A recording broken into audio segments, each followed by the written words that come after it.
அறுத்து எறி. கற்பப்பை உனக்கு எதுக்கு? ஈவேராவை பெத்த அம்மா அதை செஞ்சிருந்தாங்கன்னா இந்நேரம் அந்த ஈவேரா தலைவலி எங்களுக்கு இருந்திருக்காது. இவர் உனக்கு பெரியாரா? இவரை நான் வேற பெரியார்னு என் வாயால சொல்லணுமா?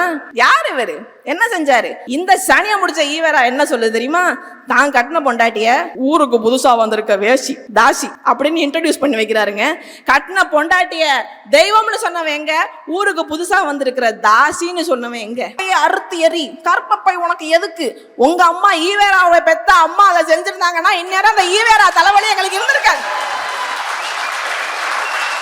ஆமா ஆமா, எதுக்கு சனியே? அந்த அம்மா அப்பவே அறுத்து போட்டு இருந்துச்சுன்னா இல்லைங்க. ஈவேராவுடைய அடிவரடி கருணாநிதி அவருடைய துணைவியார் 10 பேருக்கு மனைவியார் 10 பேருக்கு இதை செய்ய சொல்லியிருந்தாருன்னா இந்நேரம் ஸ்டாலின் தலைவலி எங்களுக்கு கிடையாதுங்க. உதயநிதி, இன்பநிதி, துன்பநிதி, துயரநிதி, இளவநிதி, எட்டு நிதி, கர்மாதி நிதி, காடாத்து நிதி, எந்த கர்மத்தையும் பார்க்க வேண்டிய விதி எங்களுக்கு இல்ல. கற்பப்பை யாரு தெரியணுமா? அறிவில் சிறந்த கருத்து.